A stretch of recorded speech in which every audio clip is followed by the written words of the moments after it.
All right. Welcome to episode 1 of Jay's Days. That's a name that Cal came up with. It's pretty fitting, I guess. So we're going to talk about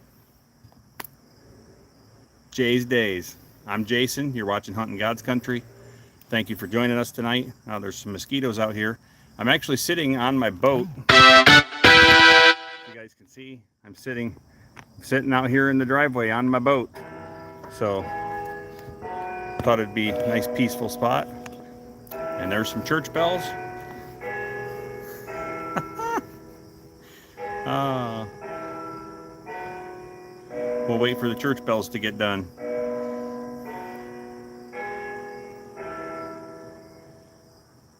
Well, thanks for being here. It's really great to have you all along. I want to share a couple of things real quick about the channel. First of all, we'll wait for some more church bells. Well, I'll talk over them. Not a big deal. So, last Sunday, 3 days ago, I released my vision for this channel. One of the things I am very passionate about and wish to develop into this, what this channel is all about, where we're headed, is to gain access for handicapped folks. I guess the politically correct word is disabled. For disabled Americans to have opportunities to access fishing and hunting properties all around the country. I know that there's a lot of disabled veterans, and we have a lot of folks around that are not able to get themselves out and go hunting and fishing. And I know what an awesome feeling it is to me, and I really want to have that available for everyone. So the vision is to find ways to get accessibility and gain access for disabled folks to get out and hunt and fish. I know there's already a lot of little places out there that do certain things, that do fishing, that have some special contraptions for some docks and things at specific lakes. But I want to be able to take somebody out on a charter trip. I want to find a way to get a wheelchair onto a boat, or get a hunter out in the woods. Someday we're probably going to need track chair. Would like to get some hunters out this fall. So if you know a disabled person who would love to go hunting, I would love it if you could hook us up. Have them shoot me a message here, subscribe to the channel, so they can message me. Anything that would give them an opportunity to get in touch with me. You can send us an email at higcbusiness@gmail.com. I'll put that in the description after this video is done. And I would absolutely love it to be able to take some people out hunting and fishing yet this fall, especially hunting with seasons coming up soon. We've got archery season, gun season, lots of opportunities coming up here. So let's see if we can make a disabled person's dream come true and help them have some fun. Let's get them out in the woods and make them happy. Makes me happy being able to do that.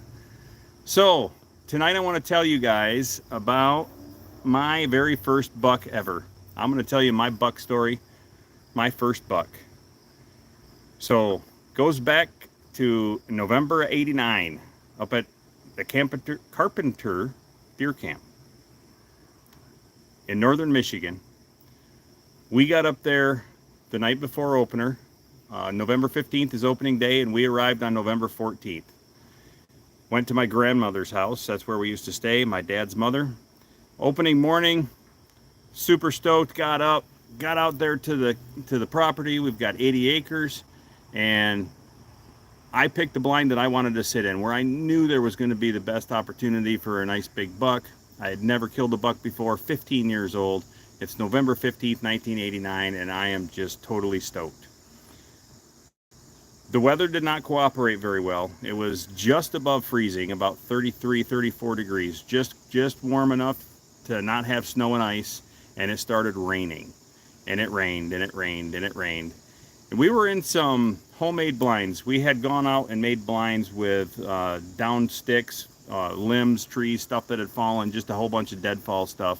and we had built a nice triangle blind, and then we made a frame for the roof. We put plastic over top of it with some crossbars on there, and then put leaves and other dead logs and stuff up there, you know, to have a roof. And I sat and sat and sat and sat and sat and never saw a deer. Finally, about 10:45 or so, I got up from where I was and I went all the way over to the blind at the point of the pines. That blind was nicknamed by my uncle the hotel, because we had taken and put it across 4 pine trees. So it was about an 8-foot by 8-foot blind, had walls on the sides about 2.5 feet tall, had a full roof on it, and my dad and sister had been sitting there all morning and they hadn't seen a deer either. I got over there about 11 o'clock. I was starving, and I told Dad, I said, I'm gonna go in and get something to eat. I'm gonna go have lunch. And he said, no, you stay here and Holly and I'll go in and we'll get lunch, and we'll bring back some lunch to you. And I said, no, I'm starving. I want to go eat too. And Dad said, no, you just stay here. This is a good spot. You stay here and watch, and we'll go get lunch and bring some back to you. So I was frustrated. I didn't really want to, I didn't want to stay out there. I'm 15 years old. I'm hungry. I wanted to just go eat, right? And Dad made me stay. So I'm sitting there frustrated with my dad for making me stay out in the woods in the blind. It's raining, it's cold, the wind's blowing, and I thought, this is absolute crap, right? I'm not gonna see a deer. It's raining, it's yucky. Well, as I sat there moping, I got down on my knees and I was just kind of leaning up against the front wall of the blind and looking down this hill, and it drops off pretty bad. So picture this, we're at the edge of the end of a pine ridge, looking down a hill that drops off probably close to 60 feet over the course of about 100 yards or so. I just sat there, not making any noise, and looking down the hill and thinking to myself, maybe I should just lay down and take a nap. And I saw something move. And I look again, and I kind of, uprighted my body so I could see better. And this head popped up and it had antlers. And I thought, oh my gosh, there's a deer. And all of a sudden my heart starts pumping. I don't know what to do. I've never killed a buck before.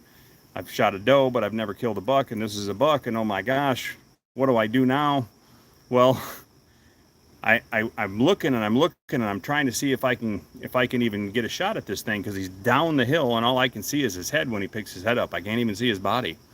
Well, finally, he must have taken a couple of steps kind of up the draw, coming towards me a little bit, and I could see the top half of his back and his head and neck.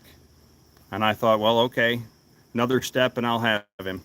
Well, finally, after another 30 seconds or so, he finally took another step. So I got on there, pulled the trigger, and down he went.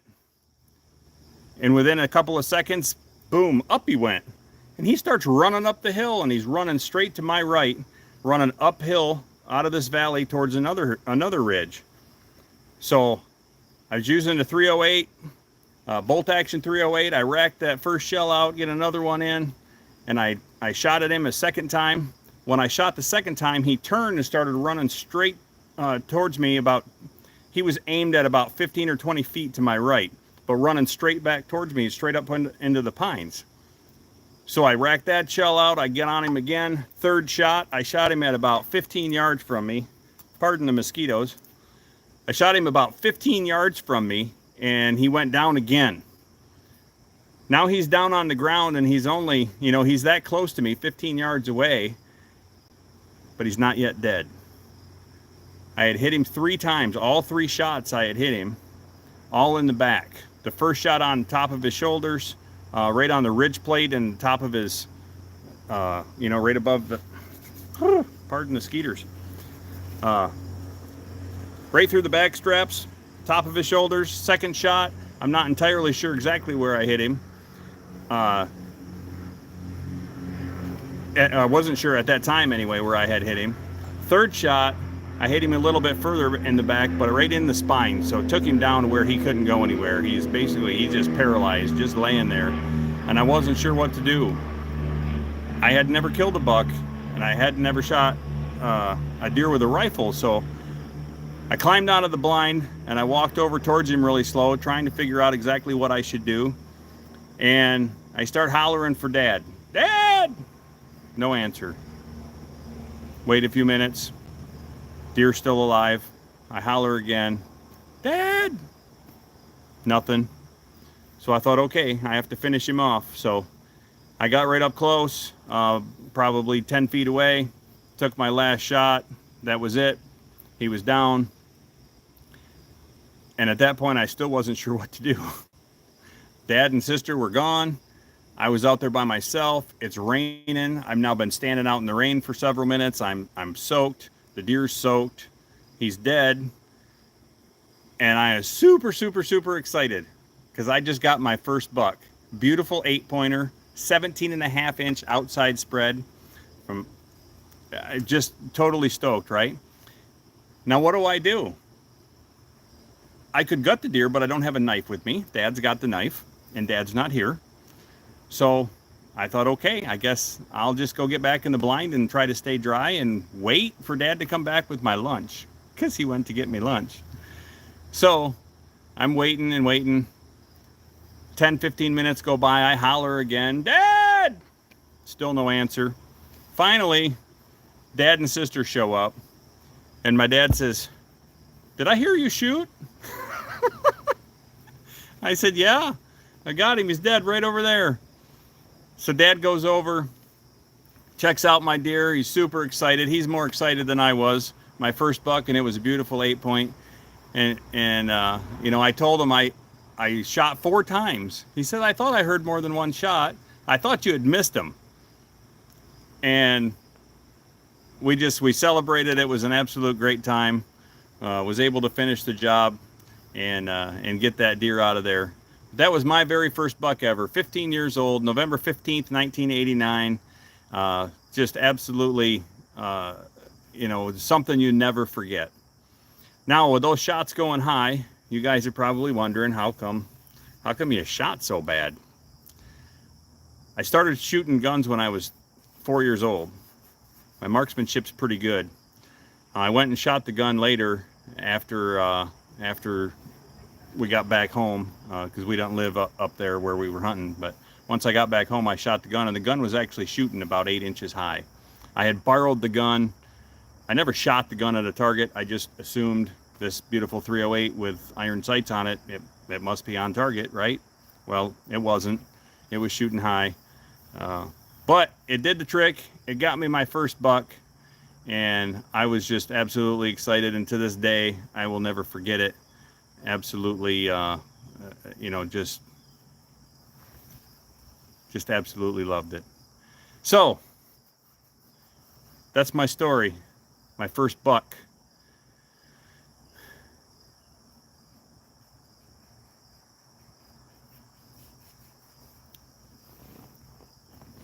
Thank you all for joining me tonight. I really appreciate you being here. I've been hunting my whole life since I started going out with Dad when I was about 7 years old. I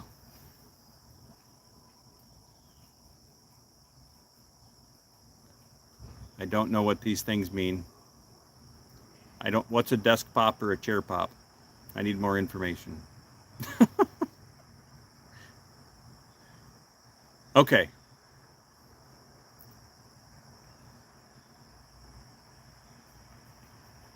Oh, I am in town in the city limits right now, and I can't shoot a gun in here. Or a shot of whiskey. Is that what you're talking about?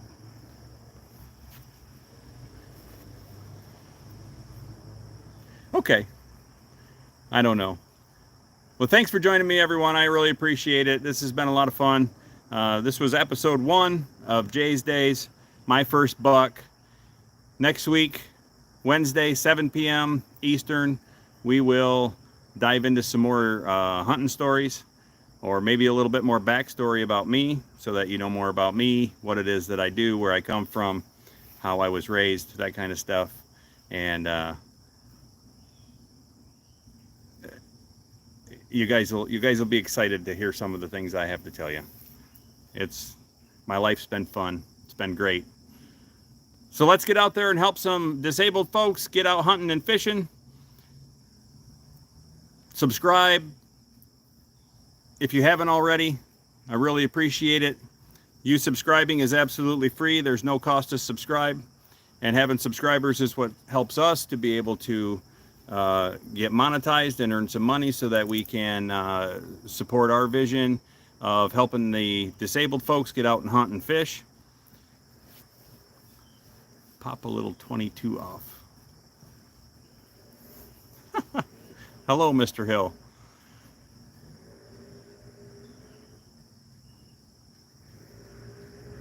Okay. I will,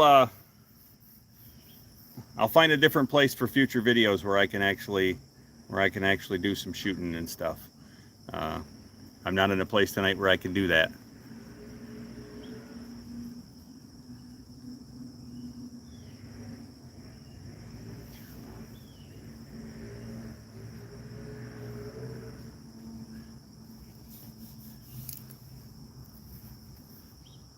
All right. Hey, you all have a great night. Thanks for joining me. Stay tuned for more. Thanks for watching.